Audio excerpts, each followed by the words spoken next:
Nelson Mandela foi um dos líderes políticos mais proeminentes e influentes do século XX. Ele desempenhou um papel fundamental na luta contra o apartheid na África do Sul e se tornou um símbolo global da luta pela justiça, igualdade e direitos humanos. Aqui estão alguns dos detalhes importantes sobre a vida e a carreira de Nelson Mandela. Olá, você está no canal Lendas e Legados.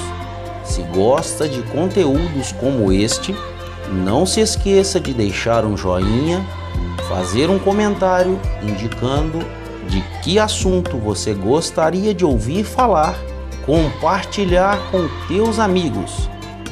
Vamos ao vídeo. Nasceu em 18 de julho de 1918, em uma pequena aldeia chamada Mvezo, na região do Cabo Oriental da África do Sul. Nelson Mandela era descendente da etnia Tembu, um grupo étnico bantu da África do Sul, que faz parte do povo Xhosa. Seus pais eram Gadla Henry Mfekenyzwa e Nozekeni Fanny.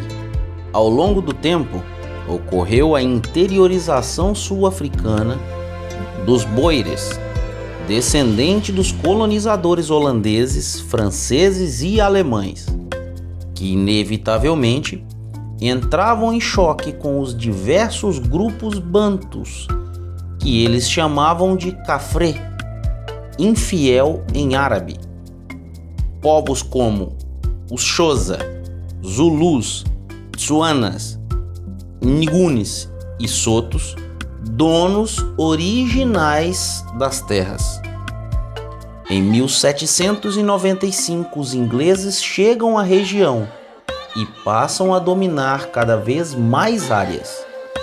E quando se descobriu o ouro e diamantes, ingleses e boeres entram em disputa por essas riquezas.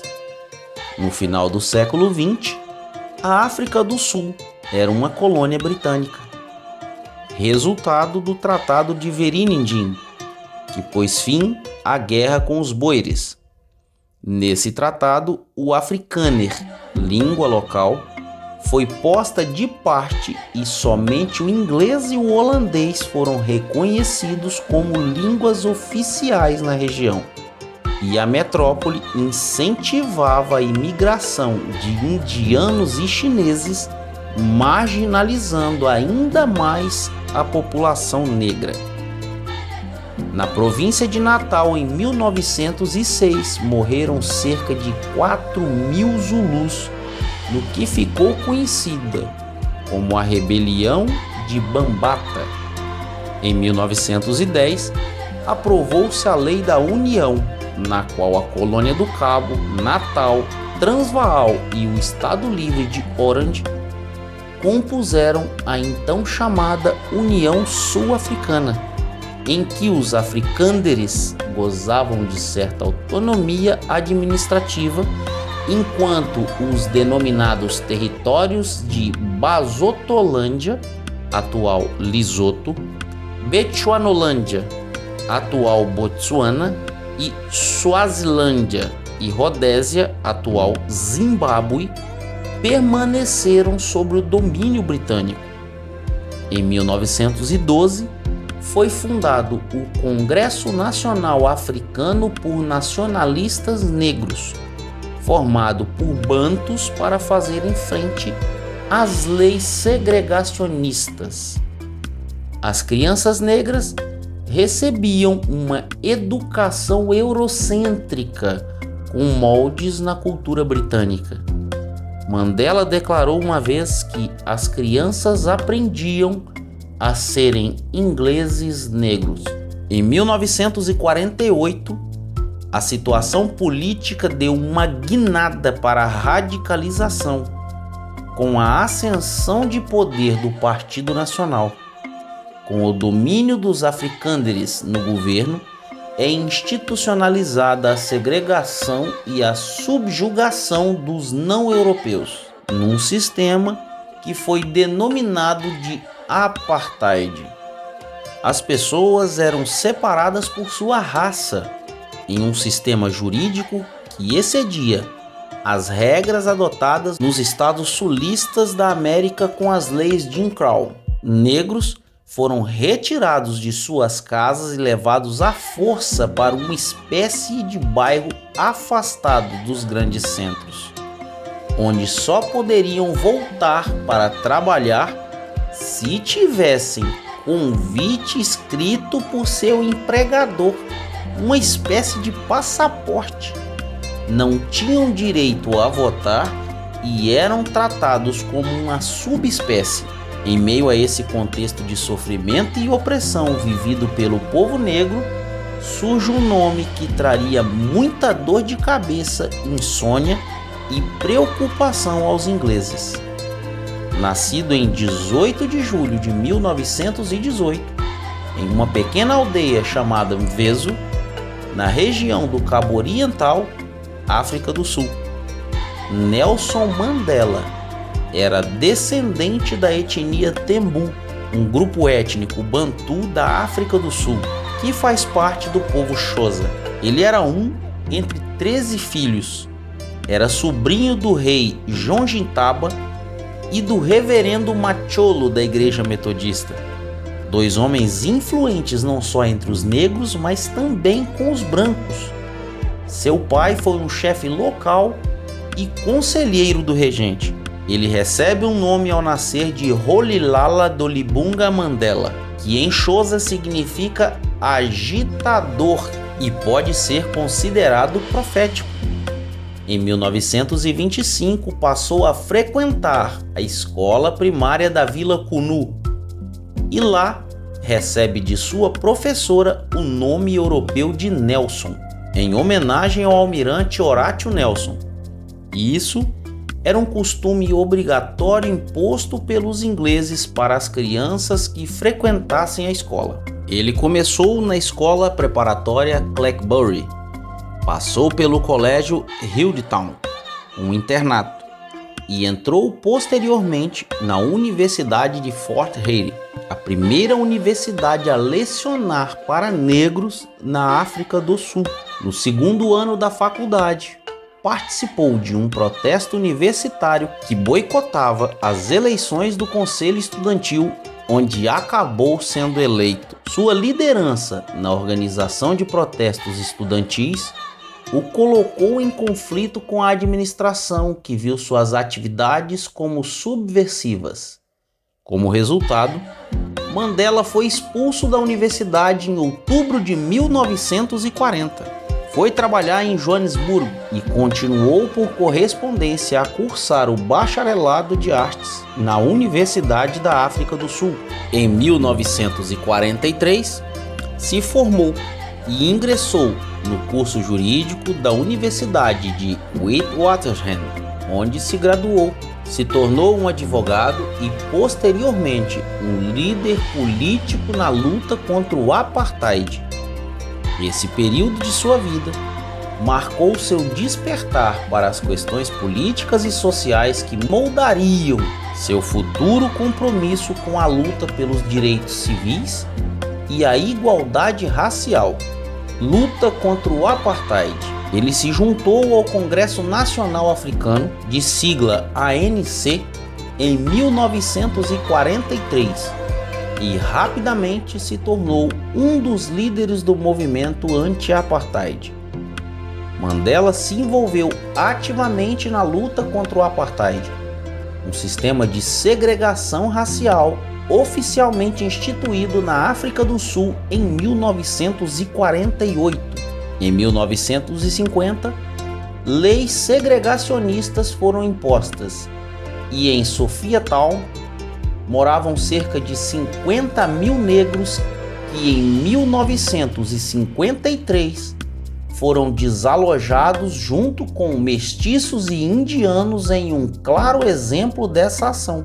Em 26 de junho de 1952, Mandela passou 2 dias preso por protestar e incentivar negros a usarem espaços reservados aos brancos, como banheiros e escritórios. Foi preso em várias outras ocasiões e passou vários dias encarcerado. Finalmente, é condenado a 9 meses de trabalho forçado e perde o direito de participar de atividades políticas. Em 1961, Mandela liderou a ala armada do ANC, conhecida como Umkhonto we Sizwe, Lança da Nação. Em resposta ao massacre do apartheid em Sharpeville, entenderam que não poderiam mais usar a tática de não violência. Ele deixou bem claro que a revolução servia para tomar o poder e não para habilitar atiradores. Ele passa a ostentar uma barba, ao estilo do guerrilheiro Che Guevara, usar roupa camuflada e dar início à campanha armada, vivendo na clandestinidade. Em 1962, Mandela vai a Londres e adquire livros sobre guerra e guerrilha. Ele foi à Libéria, à Nigéria, à Botsuana, à Etiópia e ao Egito, até mesmo no Marrocos, onde aprendeu a atirar e demolir com explosivos com soldados desses países. Com a ajuda da CIA, que temia que se aliasse a regimes comunistas, Mandela foi preso em 1962. Em 1964, embora a promotoria tenha exigido sentença de morte, ele foi condenado à prisão perpétua por seu envolvimento em atividades de resistência contra o apartheid. Mandela passou 27 anos na prisão, a maior parte deles na Ilha Robben, uma prisão de segurança máxima. Em 1980, o país estava à beira de uma guerra civil. A violência aumentava por todos os lados. A crise econômica se alastrava, pois vários bancos internacionais pararam de investir na África do Sul. Numerosos bancos e a primeira-ministra britânica, Margaret Thatcher, pediram a libertação de Mandela, que estava no auge de sua fama internacional, para tentar neutralizar a situação. Em 1985, o presidente Botha ofereceu a liberdade em troca da rejeição incondicional à violência como arma política. Mandela rejeitou e divulgou através de sua filha a seguinte afirmação: que liberdade a mim está sendo oferecida enquanto a organização do povo está proibida. Somente homens livres podem negociar. Prisioneiros não podem entrar em contratos. Houve ainda mais ofertas de soltura, mas todas impunham condições e foram rejeitadas por ele. O presidente Botha sofreu um derrame e F.W. de Klerk assumiu a presidência. Este via o apartheid como insustentável e, mesmo sobre protestos de muitos de seu partido, resolveu reconhecer o CNA como legítimo e libertar Nelson Mandela em 11 de fevereiro de 1990. Mandela desempenhou um papel crucial nas negociações que levaram ao fim do apartheid e à realização de eleições democráticas multirraciais em 1994 e acabou sendo eleito o primeiro presidente da África do Sul democrática, servindo de 1994 a 1999. Durante seu mandato, ele buscou reconciliação e unidade nacional, promovendo políticas de não discriminação e igualdade racial. Após sua libertação da prisão e eleição como presidente da África do Sul, Mandela manteve relações com uma variedade de líderes e governos, incluindo líderes de regimes controversos como Fidel Castro e Muammar Gaddafi. Isso levantou preocupações e críticas de alguns setores, pois mesmo lutando contra uma mentalidade coletiva de opressão racial, ele mantinha relações amigáveis com líderes opressores. Mesmo ele lutando por liberdade em seu país, mantinha proximidade com ditadores. Mandela é amplamente considerado um ícone da paz, justiça e reconciliação. Ganhou o Prêmio Nobel da Paz em 1993, junto com o então presidente sul-africano F.W. de Klerk, por seus esforços na abolição do apartheid e na transição pacífica para um governo multirracial. Nelson Mandela faleceu em 5 de dezembro de 2013, aos 95 anos de idade. É importante observar que a África do Sul é uma nação muito diversificada em termos étnicos, com várias etnias e grupos linguísticos diferentes. Nelson Mandela representou a luta contra o apartheid em nome de todos os sul-africanos.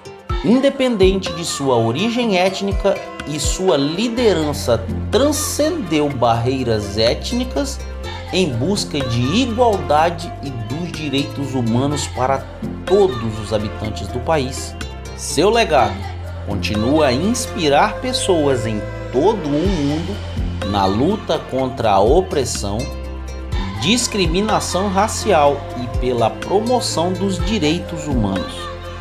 Nelson Mandela é lembrado não apenas por sua coragem e dedicação à luta contra o apartheid, mas também por seu compromisso com a reconciliação e a construção de uma África do Sul mais inclusiva e igualitária. Ele é verdadeiramente um dos líderes mais icônicos da história contemporânea. Obrigado por assistir até aqui. Se gostou do vídeo, não se esqueça de deixar um joinha e compartilhar com os teus amigos. Abraço, até a próxima, se Deus quiser.